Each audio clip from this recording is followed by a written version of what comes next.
Hello दोस्तों, कैसे हो दोस्तों। आज हम इस वीडियो में आपको बताएंगे कि 8th पे कमीशन है तो उसमें सैलरी कितनी बढ़ सकती है।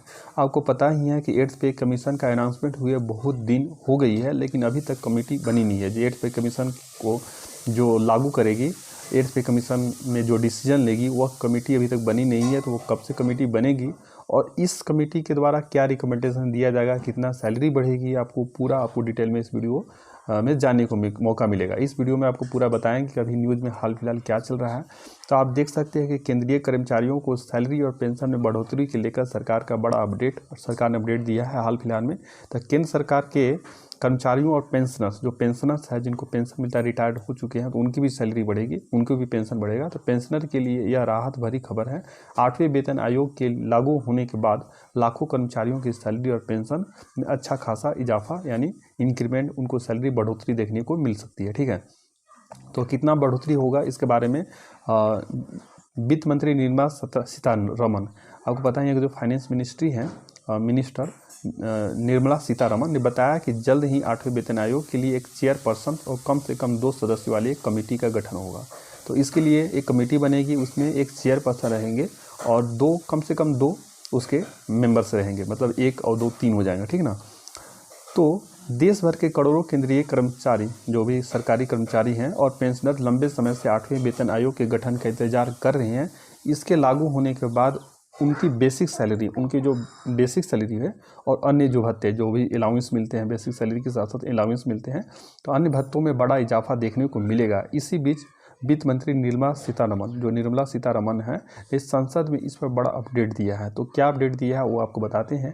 तो वित्त मंत्री ने बताया कि 8वें वेतन आयोग के संदर्भ में टर्म ऑफ रेफरेंस होता है को लेकर रक्षा मंत्रालय, गृह मंत्रालय और कार्मिक यानी डीओपीटी भी है समेत कई अहम मंत्रालयों से इनपुट मांगे गए हैं, उनसे जानकारी मांगी गई है। ठीक है ना, कि क्या रखना चाहिए term of reference. Term of reference वही होती है कि इसमें क्या क्या मतलब कि कितना फिटमेंट फैक्टर बढ़ाना जाना चाहिए, उसके अलावा क्या क्या अलाउंस दिया जाना चाहिए। आपको पता ही है कि 7th पे कमीशन बहुत सारे अलाउंस कट कर दिया गया था, बहुत सारे अलाउंस पहले से मिल रहे थे उसे बंद कर दिया गया था और बहुत सारे नए अलाउंस लागू किए गए थे। तो उसके बारे में उनसे इनपुट मांगा गया था। ठीक ना, इनपुट मांगे गए हैं। आयोग की सिफारिश आने और सरकार द्वारा इन्हें स्वीकार करने के बाद ही सैलरी और पेंशन में बदलाव की पूरी तस्वीर साफ होगी।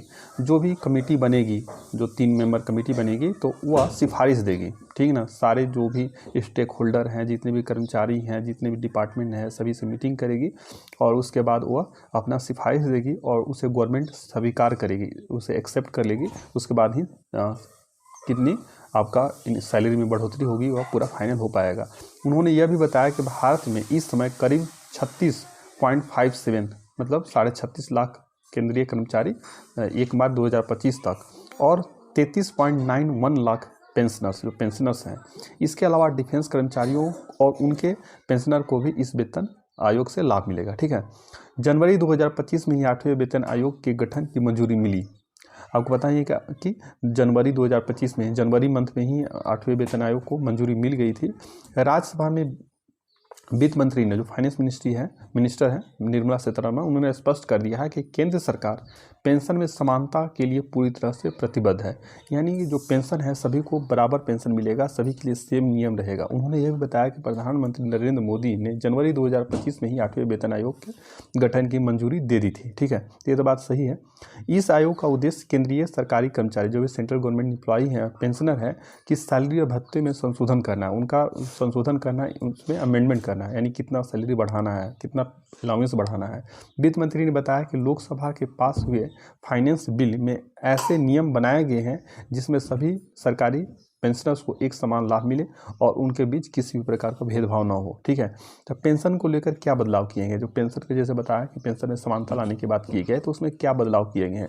तो वित्त मंत्री निर्मला सीतारमन ने बताया कि 1 जनवरी 2016 से पहले और बाद में रिटायर हुए जो भी सभी सरकारी पेंशनर्स थे के समान पेंशन मिल रहा है। नए नियमों के तहत किसी भी पेंशनर की मौजूदा पेंशन राशि में कोई बदलाव नहीं किया गया है। रक्षा पेंशनर्स पर भी इसका कोई असर नहीं पड़ेगा क्योंकि उनके लिए अलग नियम लागू होते हैं। ठीक है, ये तो पता ही है कि रक्षा अलग अलग नियम लागू होते हैं। वित्त मंत्री ने बताया कि 6वें वेतन जो 6th जो पे कमीशन था, तो 6 पे कमीशन 1 जनवरी 2006 से पहले और बाद में रिटायर हुए कर्मचारियों के पेंशन में फ़र्क रखा था, उनमें डिफरेंट किया था, उनमें इक्वलिटी नहीं थी। उस समय कांग्रेस की अगुवाई वाली यूपीए सरकार, जो यूपीए सरकार थी, कांग्रेस की अगुवाई वाली सरकार ने यह नियम लागू किए थे। हालांकि मोदी सरकार के पहले कार्यकाल में 7वें वेतन आयोग जो लागू हुआ था, इस भेदभाव को ख़त्म कर दिया गया था और 1 जनवरी 2016 से पहले और बाद में रिटायर हुए पेंशन की पेंशन स्कीम बराबर कर दी थी। उनमें कोई भेदभाव नहीं किया गया था, उनका पेंशन स्कीम बराबर कर दी थी, ठीक ना, बराबर पेंशन। 8वें वेतन आयोग की कमेटी का जल्द होगा गठन। तो कब गठन हो सकता है ये बारे बताते हैं आपको। तो जल्द ही 8वें वेतन आयोग के लिए एक चेयरपर्सन और कम से कम 2 सदस्य वाली कमेटी का गठन किया जाएगा। यह कमेटी सभी संबंधित पक्षों, जितने भी स्टेक होल्डर हैं, से चर्चा करेगी और सैलरी और पेंशन में संशोधन को लेकर अपनी सिफारिश देगी। इसके बाद सरकार इन सिफारिशों पर विचार करेगी, उस पर उसको कितना, उसको जो भी रिकमेंडेशन देगी तो उसको कितना एक्सेप्ट करना है, ठीक है ना, उस पर विचार करेगी और अंतिम फैसला लिया जाएगा, ठीक ना। कुल मिलाकर केंद्रीय जो सरकार के कर्मचारी हैं, पेंशनर है, के लिए राहत भरी खबर है। तो ठीक है दोस्तों, यह उम्मीद है कि आपको पता ही है कि नेक्स्ट ईयर में आपका भले हो सकता है लेट से लागू हो, लेकिन इफेक्टिव हो जाएगा आपका 1 जनवरी 2026 से। तो अगर मान लेते हैं कि अप्रैल या मई में लागू होता है तो आपको एरियर दिया जाएगा, ठीक है ना, एरियर दिया जाएगा। तो इसके बारे में कोई सोचने की बात नहीं है।